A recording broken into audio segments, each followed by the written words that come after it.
Assalamualaikum warahmatullahi wabarakatuh. Perkenalkan, nama saya Bilqis Anindita Rahmasenja dengan NIM A610230004.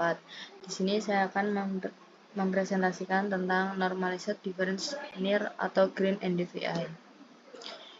Yang pertama, Green Normalized Difference Vegetation Index atau GNDVI. Pengertiannya yaitu GNDVI merupakan indeks yang sering digunakan untuk mengukur kehijauan juga dalam pemantauan pertumbuhan tanaman, terutama pada tahap akhir siklus tanaman. Pada indeks GNDVI lebih sensitif terhadap konsentrasi klorofil dibandingkan dengan indeks yang lainnya, sehingga dapat memberikan informasi yang lebih akurat tentang kesehatan tanaman ataupun siklus pertumbuhan pada tanaman. Contoh penerapannya yaitu menggunakan data citra Landsat 8 untuk menganalisis pola nilai GNDVI pada tanaman tebu. Green Normalized Difference Vegetation Index (GNDVI) memiliki rumus perhitungan sebagai berikut, yaitu GNDVI sama dengan near plus green dibagi near dikurangi green. Keterangannya, near merupakan reflektansi dalam band inframerah dekat, sedangkan green merupakan reflektansi dalam band hijau. Berikut adalah hasil analisis dari jurnal yang telah saya review dengan judul Analisis Usia Tebu Terhadap Pola Nilai GNDVI Green Normalized Difference Vegetation Index berdasarkan data citra Landsat 8 yang meliputi pendahuluan, metodologi, hasil, dan pembahasan serta kesimpulan. Yang pertama yaitu adalah pendahuluan. Tebu adalah salah satu tanaman yang dapat memproduksi gula serta bioenergi bagi lingkungan menurut Zhao dan Li pada tahun 2015. Untuk dapat melakukan monitoring terhadap pertumbuhan usia tanaman tebu yang mudah, efisien, dan biaya yang rendah, maka dapat menggunakan teknologi penginderaan jauh. Penginderaan jauh merupakan sebuah bentuk ilmu atau keahlian untuk mendapatkan informasi mengenai fenomena, objek, atau wilayah yang sedang diamati tanpa harus kontak langsung, menurut Lillison et al. Pada tahun 2015. Dengan menggunakan profil pertumbuhan nilai indeks vegetasi GNDVI dalam masa periode tanam di antara bulan November sampai Juli di setiap tahunnya. Selanjutnya ada metodologi. Yang pertama, pengumpulan data citra Landsat 8. Data citra diambil dari website USGS atau Earth Explorer. Data yang diambil harus sesuai dengan perkebunan tebu dari usia 4 bulan sampai 12 bulan. Dari 11 lokasi tebu memiliki usia yang berbeda-beda dari periode tanam pada tahun 2019 sampai tahun 2020. Yang kedua, pengoreksian data citra Landsat 8. Koreksi citra yang dilakukan ini berupa koreksi radiometrik yang bertujuan untuk memperbaiki ketidaksesuaian nilai piksel pada citra agar sesuai dengan nilai yang sebenarnya, menurut Parman pada tahun 2010. Pada penelitian ini menggunakan koreksi TOA atau Top of Atmosphere.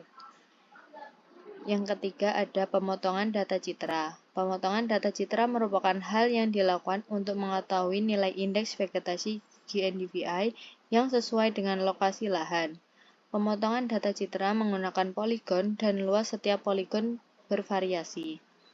Yang keempat adalah analisis data. Analisis data untuk mengetahui bentuk pola indeks vegetasi NDVI dalam musim tanam antara tahun 2019 sampai tahun 2020 dalam 11 lokasi di Kabupaten Jember.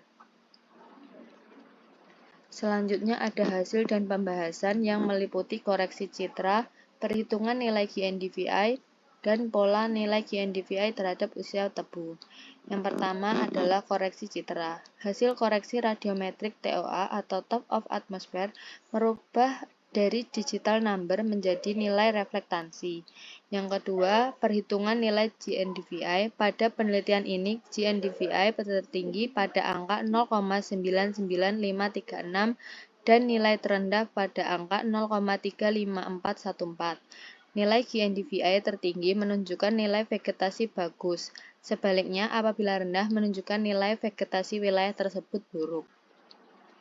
Yang ketiga ada pola nilai GNDVI terhadap usia tebu. Dalam penelitian ini terdapat 11 lokasi lahan tebu dan terdapat pula 11 pola nilai GNDVI. Selanjutnya, hasil dan pembahasan berdasarkan penelitian tersebut, hubungan usia tebu dan nilai GNDVI berbentuk kurva parabolik. Nilai GNDVI maksimum yang diperoleh berada di sekitar usia 8, 9, dan 10 dengan nilai maksimum GNDVI dalam rentang 0,43 sampai 0,54. Menunjukkan bahwa nilai GNDVI meningkat pada usia tersebut, setelah itu akan menurun kembali sampai waktu panen. Menurunnya indeks vegetasi ini karena pada fase generatif atau pemasakan, kandungan klorofil menurun yang direpresentasikan dengan reflektansi beberapa band yang digunakan dalam perhitungan indeks vegetasi pada panjang gelombang hijau. Yang terakhir adalah kesimpulan. Terdapat dua kesimpulan. Kesimpulan yang pertama meliputi kesimpulan yang diperoleh pola indeks nilai vegetasi GNDVI terhadap usia tanam tebu dengan kurva parabolik. Yang kedua adalah nilai GNDVI maksimum didapat pada bulan ke-9. Hal ini menunjukkan bahwa nilai GNDVI cenderung naik seiring pertambahan usia tebu. Terima kasih. Apabila ada salah kata, saya mohon maaf. Wassalamualaikum warahmatullahi wabarakatuh.